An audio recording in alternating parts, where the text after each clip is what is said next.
Helen കെല്ലറിനെ ഓർത്തുകൊണ്ട് നമുക്ക് പറഞ്ഞു തുടങ്ങാം. വൈകല്യങ്ങളെ ആത്മവിശ്വാസം കൊണ്ടും കഠിനാധ്വാനം കൊണ്ടും മറികടന്ന ഹെലൻ കെല്ലർ. കാഴ്ചയും കേൾവിയും അനുഭവിക്കാതെ ജീവിച്ച ഹെലൻ ലോകത്തിന് സമാനതകളില്ലാത്ത മാതൃകയാണ്. ഹെലൻ അവലംബിച്ച അതേ രീതിയാണ് മലപ്പുറം വള്ളിക്കാപ്പറ്റ ബധിരാന്ധ കേന്ദ്രത്തിലും സ്വീകരിക്കുന്നത്. ഉള്ളം കൈയിലമരുന്ന അധ്യാപികയുടെ കൈവിരലുകളാണ് ഇവർക്ക് പുതുലോകത്തേക്കുള്ള ജാലകം.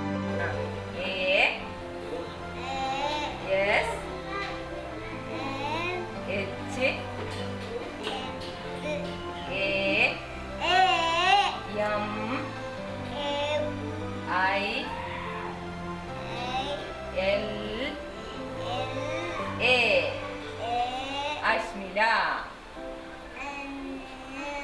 രാവിലെ എന്ത് തിന്നു?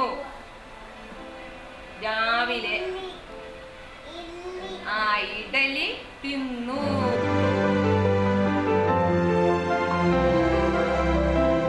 അഷ്മിലയ്ക്കും ഹെലൻ കെല്ലറാകാം. അഷ്മിലയ്ക്ക് മാത്രമല്ല, ജുമാനയ്ക്കുമാകാം.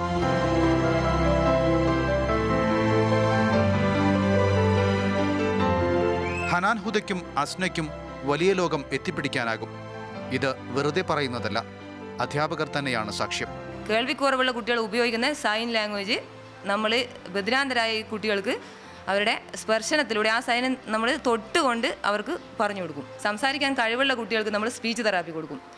അത് സ്പീച്ച് തെറാപ്പി കൊടുക്കുമ്പോൾ ഏത് അക്ഷരത്തിലാണോ ഏത് വാക്കിലാണോ അവർ പ്രയാസം അനുഭവപ്പെടുന്നത് അത് നമ്മൾ കണ്ടെത്തിയിട്ട് അതിൽ നമ്മൾ ഇമ്പോർട്ടൻസ് കൊടുക്കും. ഇപ്പോൾ ഒരു അക്ഷരം എന്നുള്ള അക്ഷരം പറയാനാണ് പ്രയാസമെങ്കിൽ വരുന്ന വാക്കുകളും അത് കഥയും പാട്ടും അങ്ങനെയുള്ള കാര്യങ്ങളിൽ പരിശീലനം കൊടുക്കുക ചെയ്യുന്നത്.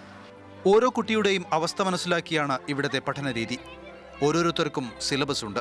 നമ്മൾ ചില സിമ്പലുകൾ ഉപയോഗിക്കും. ഇപ്പോൾ ഭക്ഷണം കൊടുക്കുന്നതിന് മുമ്പേ ഒരു ചെറിയ പ്ലേറ്റ് കുട്ടിക്ക് പരിചയപ്പെടുത്തുന്നു, എന്നിട്ടാണ് ഭക്ഷണം കൊടുക്കുന്നത്.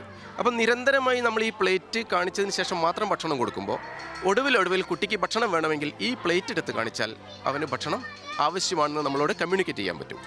അതുപോലെ ടോയ്ലറ്റിലേക്ക് പോകുന്നതിന് മുമ്പേ നമ്മളൊരു കപ്പ് അവൻ്റെ കയ്യിൽ കൊടുക്കുന്നു. അപ്പം നിരന്തരമായി ഈ കപ്പിൻ്റെ ഉപയോഗത്തിലൂടെ കപ്പ് ടോയ്ലറ്റിൻ്റെ ഉപയോഗത്തിന് ഉള്ള ഒരു സിമ്പലായിട്ട് ഉപയോഗിക്കാൻ കഴിയും. അപ്പം ഇങ്ങനെ സിമ്പലുകൾ ഉപയോഗിച്ചുകൊണ്ട് നമ്മൾ ഇവരോട് കമ്മ്യൂണിക്കേറ്റ് ചെയ്യുന്നുണ്ട്. സംസാരത്തിലും സഞ്ചാരത്തിലും നിത്യവൃത്തിയിലും തൊഴിലിലുമെല്ലാം സമയമെടുത്ത് ക്ഷമാപൂർവമുള്ള പഠനമാണ് നടക്കുന്നത്. ഇതിന് നല്ല ഫലവുമുണ്ട്. നമ്മൾ വളരെ സന്തോഷത്തിലാണ്. നല്ല പുരോഗതിയാണ് ഓരോ കുട്ടിക്കും. ഈ ജൂണിൽ വന്ന കുട്ടികൾ തന്നെ വരുന്ന സമയത്ത് ഒരു സ്റ്റെപ്പ് മുന്നോട്ടെടുത്ത് വെക്കാൻ പറ്റാത്ത കുട്ടികൾ പോലും ഇപ്പം 4-5 സ്റ്റെപ്പ് നടക്കുന്നുണ്ട്. നമുക്ക് കൂടുതൽ പഠിച്ചെടുക്കാൻ പറ്റും. നമ്മളെപ്പോഴും ഇങ്ങനെയുള്ള കുട്ടികളുണ്ടാകുമ്പോൾ എല്ലാ രക്ഷിതാക്കളും വീടിൻ്റെ ഉള്ളിൽ ഒതുങ്ങിത്തീരും. ആ ഒരു കുട്ടി ആദ്യം അത് നമ്മൾ തന്നെ അക്സെപ്റ്റ് ചെയ്യാൻ കുറച്ച് കാലം എടുക്കും. അപ്പോൾ അതോടുകൂടി കുറച്ച് ആളുകളുടെ ഇടയിൽ നിന്നൊക്കെ മാറി നിന്ന് കുട്ടി എന്നുള്ള ഒരു ഇതുകൊണ്ടായിരിക്കാം, പക്ഷെ അത് കുട്ടികൾക്ക് ഗുണത്തേക്കാളേറെ ദോഷമാണ് ചെയ്യുക.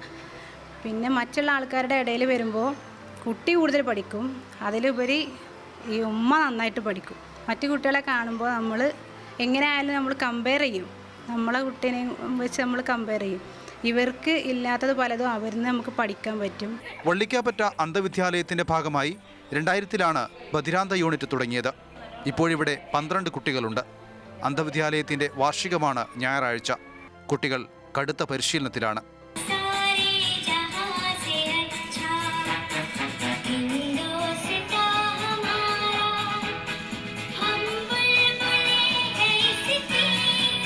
അഭ്യുദയകാംക്ഷികളുടെ സഹായം കൊണ്ടാണ് ബധിരാന്ധ യൂണിറ്റ് നടത്തുന്നത്.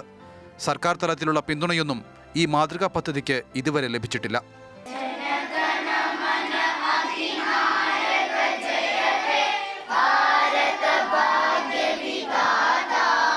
PV സന്ദീപിനൊപ്പം മുഹമ്മദ് നൗഫൽ, മാതൃഭൂമി ന്യൂസ്, മലപ്പുറം.